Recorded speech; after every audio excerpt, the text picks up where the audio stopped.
going on, YouTube? Welcome back to the Washington Command Post. It's Commander Jay Plane coming at you. I did kind of a short video on this topic yesterday, but I want to give a legit video on this topic because I have been pushing for this for the last 2 years. And this guy right here, Scott freaking Turner, is not a good offensive coordinator, and he should be gone, and we should get a better one in. And I have many reasons to do this. Now, I was listening to a couple other videos. I'm not going to mention their names. This is not a jab at them. It's just I would like to have an open debate, and I don't know how we can do that with my time being really on. I'm literally driving. I drive an hour and a half to work every day. That's why I'm doing this video while I'm driving. So I don't know how it could be an actual debate, and I can prove all this. But I'm going to just answer some of the things I saw in these other YouTubers' videos. It's not a shot at them. I'm just countering their points because there are points to be countered. So basically, I don't like Scott Turner. Here's why I don't like Scott Turner. I don't like Scott Turner for a lot of reasons. The first reason being, one, I don't think he understands rhythm in football. He doesn't understand how to use momentum. That's the first thing. I don't think he understands rhythm and momentum. Like if you're doing something and the offense is flowing, don't screw up that flow. Okay, now this leads to number two. Number two, Scott Turner likes to run plays that he thinks makes him look super smart. Like he's the smartest guy in the world. And a lot of the times those plays just kill a lot of momentum. It's like some dumb reverse. It's some inside reverse triple thing. It's some weird play that he doesn't need to be running. It's not a play that makes sense at all at the time when he's doing it. Offense already has rhythm. The whole point of a trick play is if your offense doesn't have rhythm, you can run a trick play, throws off the defense, and it breaks their confidence, it breaks their rhythm, and then you can build off of it. But if you're already running the offense and it's building, you don't need to do that. And he does that all the time. Like there's so many times, like not just this year, last year, and with Taylor Heinicke, I mean he's not like the greatest quarterback ever, but he's a solid backup. But you're killing momentum for that guy, and you put him behind the sticks, he's not going to be able to overcome it that much.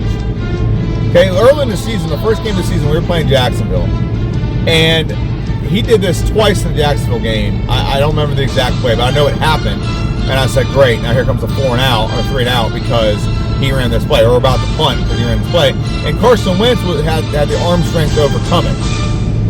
Like he had the ability to throw a dart to someone for like 20 yards to overcome it. And not every quarterback has the ability to overcome the deficiencies of their offensive coordinator. So whenever one of the people was like talking about how we've had 8 quarterbacks, so it doesn't matter if we had 8 quarterbacks.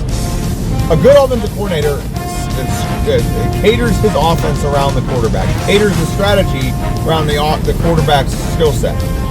So, for example, let's look at the 49ers. The 49ers is also the head coach, but the offensive coordinator for the 49ers is Kyle Shanahan. And he started the season with Trey Lance, then he went to Jimmy Garoppolo, and now he's at Brock Purdy. And has his offense really changed or altered or faltered that much? Is there a drastic drop-off in production? Not really. They're still probably Super Bowl contenders. They're probably going to get the Super Bowl out of the NFC. Okay, and a good offensive coordinator understands that. From player to player, from quarterback to quarterback that Scott's has, especially this year, there's not really a change in the offense. The only change I saw in any kind of offense was we did run the ball a little bit more with Heinicke, but that a lot of people were saying that's because we had Robinson. That had nothing to do with the quarterback. And we threw the ball less with Sam Howell, which didn't make sense. We were starting Sam Howell as he was. He should have thrown the ball 30, 40 times, not 19 times. But I digress. We probably had about 25 scheduled throws because he did scramble like 2 or 3 times. He did get sacked a couple times. So probably had about 25 throwing opportunities, but he only threw the ball 19 times, scrambled for a couple, sacked for a couple. So, yeah, but he doesn't cater to the offense around the skill set of his quarterback. And so that's like number 2 is he does his dumb rhythm, he does his dumb play all the time. 3 is he doesn't know how to adjust. So I'll give you an example of adjusting.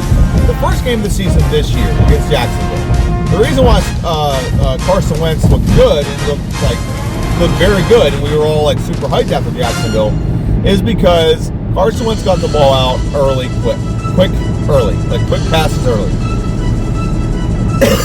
And the reason why that matters is because it loosened up the defense. The defense wasn't blitzing because they didn't have guys able, like, they had guys that were completely out of position that couldn't, like, tackle the receiver whenever the receiver was running, and it was afraid of a big play. So the corners would cheat up, and the linebackers would stop blitzing to take away early stuff, or the quick stuff, the 5-yard slants or 3-yard outs or whatever. And then later in the game, guess what? It opened up deep passes because the corners were playing up to take away the short stuff, and it gave Jahan Dotson and it gave Terry McLaurin a chance to get the ball deep because of the way coverages were designed. That is utilizing a strategy, and I don't think he did this on purpose. It's my honest to God opinion. This is why I mentioned this. That was utilizing, what the defense was giving you, and then they adjust to it, and then you set them up to get stuff deep. Okay, I don't believe he did that. I just think he just called the play, like, oh, that worked. Wow, okay, I should do that more. Then the following week against Detroit, he did none of that. He did none of the short passing game until second half. He did a little bit in the second half. But all he did was these slow, long developing, mid-range to deep downfield passes, and he kept getting sacked and getting pressured because Carson Wentz kept getting pressured because they were blitzing. So what do you do to counter that? Well, he did in the second half. The second half we put up like 28 points because they're throwing like 5-yard slants and stuff and gashing them when they did that. The first rush of the second half, boom, boom, boom, boom, touchdown. Because we were throwing slants, we were getting the ball out quick. It took him an entire half, and probably someone else told him this, to adjust to that. Instead of like series by series adjustments or play by play adjustments, I can be okay with series by series. Okay, I can be okay with that. Okay, most great coordinators go play by play. Like I don't like scripting your first 10 plays.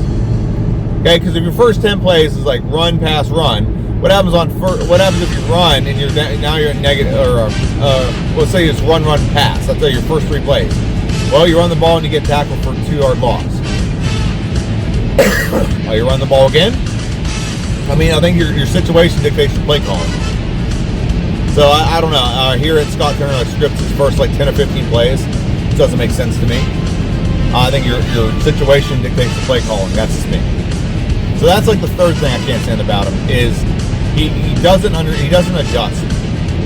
And in the biggest thing I was hearing in the video that was being said is that a lot of things weren't Scott Turner's fault. That the offensive line was this and the quarterback was that. Let's look at each one of these individually. Of the 3, offensive line, quarterback, and coordinator, which one has the most power to make adjustments? So, for example, the offensive line sucks. Is not doing well pass blocking because maybe the other team's really talented. They're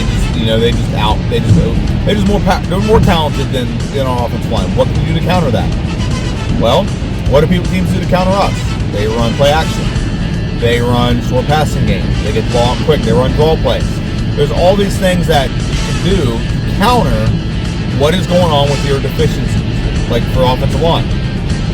Okay? So, for example, if the offensive line sucks, what's the offensive line adjustment? Okay, we're trying our best. We're just not good at this. So, give us some help.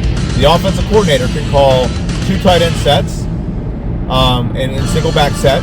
You can call it a 12 set, a 12 formation. 2 tight ends to help with the line blocking. Okay, the offensive coordinator can also call quicker pass plays. He can call draws. He can call, I don't like these as much, but like he can do screens to basically take the aggression of the defense and turn it and flip it on them and kind of counter it a little bit. The offensive coordinator has that ability. The problem is Scott Turner doesn't have the I don't want to say the intelligence. I think he's actually probably a pretty smart dude.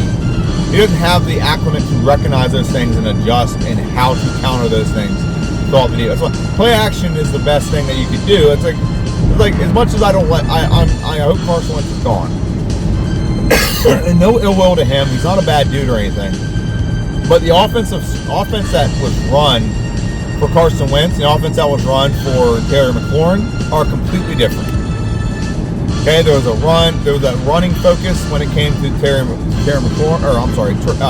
Heinicke, not Terry McLaurin. There's a big offensive strategy difference between Taylor Heinicke and Carson Wentz. Taylor Heinicke, they run the ball a decent amount of times a game. Carson Wentz, nope, a 2-to-1 pass in the run, 2-to-1 pass to run ratio. Okay, and I like passing as much as the next person, but I think I'm a realist that a solid running game, when you don't have an elite quarterback, is how you set your quarterback up to be successful. Okay, look at Titans. The Titans, for the last couple of years, have been pretty good because they have an elite running game, a good running game, and a quarterback just has to not screw up. Now this year, quarterbacks are getting injured, quarterbacks are screwing up. That's why they're not that good this year.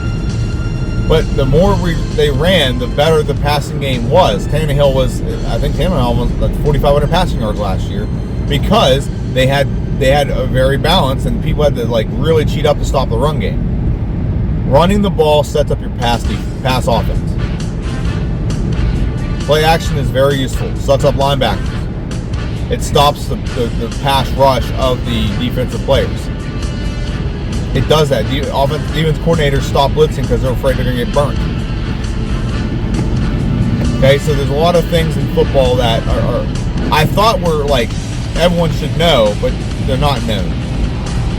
Everyone doesn't know them, and it's kind of shocking to me that I'm sitting here talking about a professional football coach that does not understand basic things. I'll give you a heads up. I don't get paid to talk about football. I don't get paid nothing. This is something I do in my free time. It's actually kind of my way of venting when I'm kind of upset about Washington. It's honestly kind of what it is. It's more like a vent session for my Washington fandom.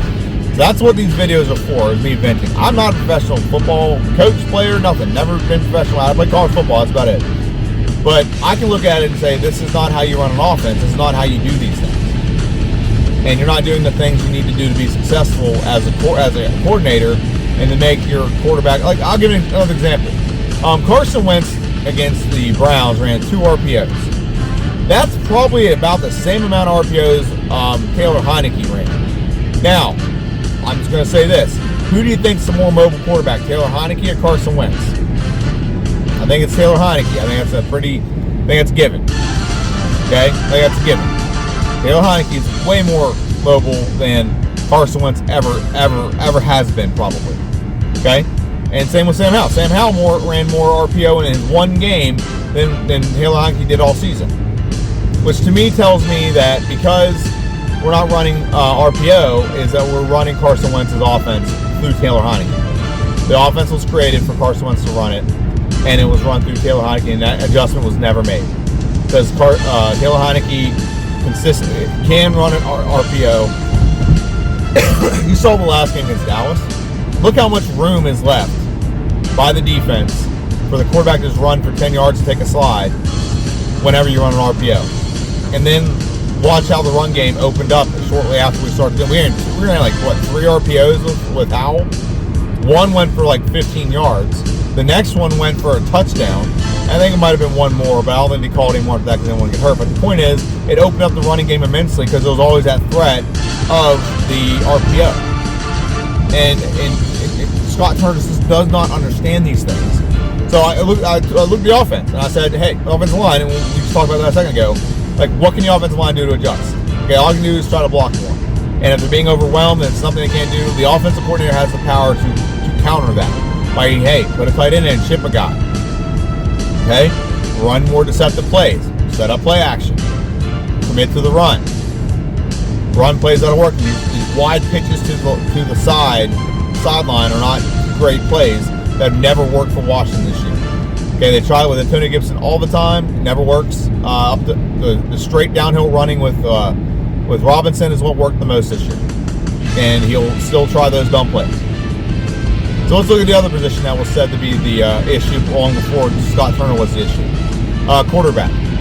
I mean, yeah, the quarterback's going to be an issue, but you got to call your plays around your quarterback skill set. If you're calling for deep pass plays and your quarterback's Taylor Heinicke, I think Heinicke's been proven this year. He actually has the arm strength to get there. The problem with Taylor Heinicke, he doesn't have the velocity. Okay, that's been the biggest malfeasance that people have been saying about Taylor Heinicke. Taylor Heinicke, it's not that he doesn't have arm strength, it's that he doesn't have velocity. Okay, he's not fast. Like Carson Wentz and Sam Howell both have velocity. They can get it there fast. It gets there now, like in an instant. Heinicke doesn't have that. So that's why I think people have been misspeaking about Taylor Heinicke. I just want to say that. But if Taylor Heinicke doesn't have a good deep ball, it doesn't get there right away. He has to lob it up a little bit. Would you want to keep calling deep passes, or do you want to set up the intermediate game first so that if you have to call a deep pass, it's single coverage with no safety help because the safety was cheating up to help stop the run game? Like, it's just, I don't think he caters to his players. I don't think he caters to his players. And yeah, he's coached a bunch of quarterbacks. Yeah, you think one of them he'd be able to put up some decent numbers. It's not that. It's one thing if he coached multiple quarterbacks and like he put up good numbers in a couple games consistently with each one. Is that he's not doing good with anyone. Okay, and yeah, our quarterback situation has not been great. I'm not going to argue that. But you as the offensive coordinator have the chance to counter that. You can counter it by running more runs. You can counter it by getting more design plays. To get the ball out quicker and to get the quarterback in rhythm and to get the defense off on their heels. You have that ability. I'm tapping the screen because I don't want the timeout. And here comes my last point that was made in the video I'm talking about. He talked about like guys, like I've heard this from Big Doug on Twitter. I've heard it from other guys. Like, hey, guys are open. Quarterback just ain't getting it there. No. Okay, here's a big thing. It does. If we run 4 verticals every time, eventually someone's gonna get open because they're gonna run past the defense. But if we have to take 10 seconds to get it there, because we have to take 10 seconds for the play to develop, it doesn't matter if the offensive line, if the quarterback's not protected. Okay, I don't care how many guys are open whenever we run plays. I don't give a crap about that. And I'll tell you why. Our receivers are good. Our receivers are gonna be open a lot. But if you're getting tackled as a quarterback long before guys are making their breaks, that doesn't matter. Okay, one of the best offenses in the NFL history was the 07 Patriots. And in the Super Bowl, what happened to them? The best quarterback in the league, the best offense in the league, got held to like 14 points or whatever it was. They got held to like 14 points or whatever it was. I don't remember the exact score. I'm not a Giants or Patriots fan, so I don't remember. I think they won the game 14-17 is what happened with the Giants. Because the defense got to the quarterback, and it didn't matter how great Randy Moss was, it didn't matter how great, I think it was Wes Welker was on that team. It doesn't matter. That if you don't actually protect your quarterback and give him time to throw, it doesn't matter. Okay? And our receivers are talented. Look at Sam Howell did 11 passes, 19. He had touchdowns. He should have 2 touchdowns.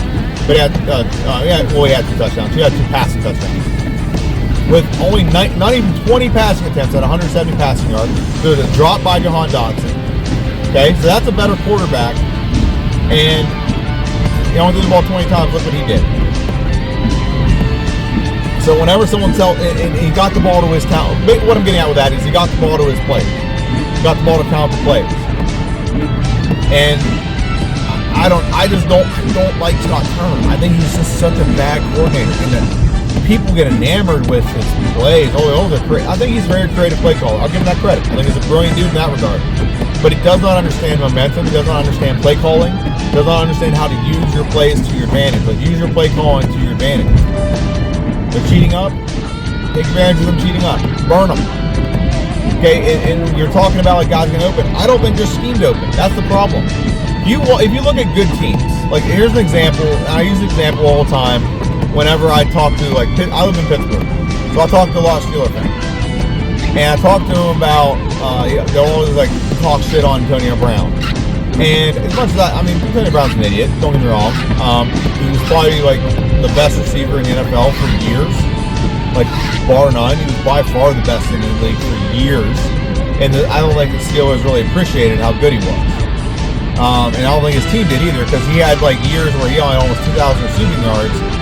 And then, like, one year, I think it was Juju Smith-Schuster got, like, 1,400, and he got, like, 1,200. They made him team MVP, and, like, he was like, I've never won MVP, and I had way more than him at a lot of points, and you guys never gave me the MVP one time. I get it. I don't think he felt appreciated. It's probably a little bit mental. I think he's got some mental illness, too, but he never appreciated. But my point with that is Big Ben was a game, I don't remember who it was against. But there's a game where Antonio Brown, they were running a play, and the play was designed like everything was sweeping to the left. Like it was a flood to the left, and Antonio Brown sneaks out of the backfield and is streaking up the sideline wide open. Wide open. You can catch the ball at the 20-yard line, quite crawl to the end zone, probably still not get tackled. And Ben didn't even look his way.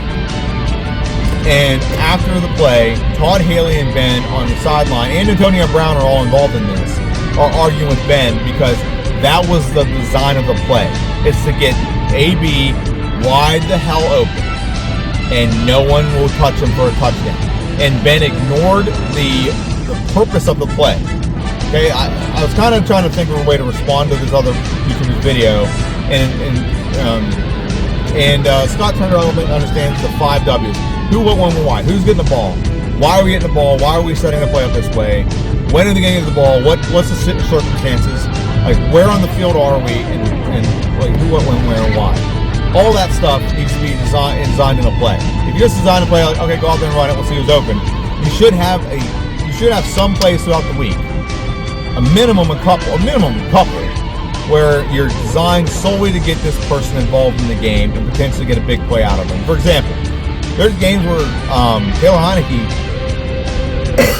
Jahan Dotson, and Curtis Samuel are really not involved in the game very much.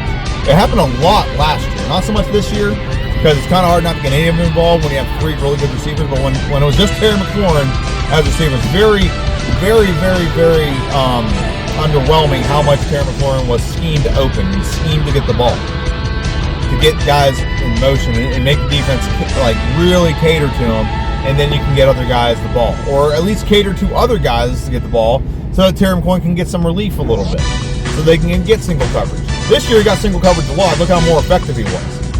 And he probably wasn't schemed open. Like I'm saying right now, he's probably just a quarterback saw him, threw him there, threw it to him, because our receivers are so good. Like, he's not scheming guys open. We're not scheming guys to get open. Like, if you look at it and see that Terry McLaurin get double coverage, okay, put Terry McLaurin in the slot, have him run a 5-yard slant, okay, have him like him and like Dotson like stacked, and Dotson on the inside, Terry on the outside, and have Terry do like a 5-yard slant, draw the double coverage away. Jahan Dotson streaks up the sideline with no deep coverage there because Terry was double. That's how you scheme someone open. That's how you take what the defense is giving you, like, okay, here's what we're going to do to counter this. They're going to double Terry. Perfect. Let's let them double Terry. Then we're going to have Jahan Dotson get one-on-one with the linebacker and have him streaking down the sideline. You hit him when he's open. Okay? Don't miss it. That's a schemed, like offensive play that is designed to get people. I don't think Scott Turner did this. There's nothing to me that proves, watching him, that these things are designed. And that's where we can sit here and talk about quarterback, but I think it makes your quarterbacks play worse if they're not having these things done. That they don't have a set, hey, hike the ball, this action will happen, and because this action happened, this should happen, throw the ball here. I don't think Scott Turner does that. There's nothing about his play calling that proves that to me. Maybe I'm wrong. I may have to have a sit down with someone, have a game film, and I'll show you all the things I'm talking about. But I really don't think I don't think Scott Turner is a coordinator that does this. I think he's new to it. I think he's probably pretty good at drawing up plays. He's probably learned a lot from Norv. But I just don't think that there's nothing about his play calling to me that is proving to me that he has the ability to actually, that he has done this. Not the ability. I think he has the ability. Anyone has the ability to call plays in the NFL. I'm not saying it's an easy job, but you give me I promise you give me the playbook, I'll be a lot more creative with it than this. And okay, I've rambled on for a good 23 minutes. But I'm glad that he's gone. And again, if any of the YouTubers that I'm commenting on these, I haven't mentioned any names, so I'm not going to.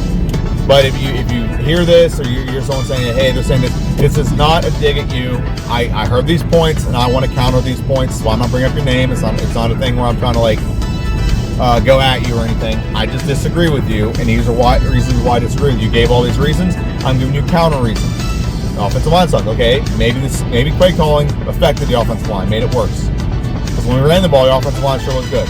Maybe the quarterback's bad. Okay, maybe the quarterbacks aren't getting good play calls. Maybe the play calling doesn't make sense, and the quarterback's being put in situations where he has to bail out the offense.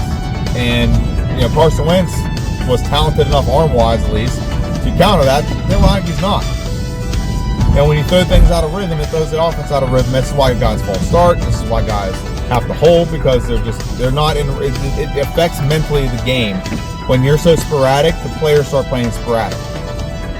And yeah, that's gonna be my video. I'm not gonna go on any further. It's been 25 minutes.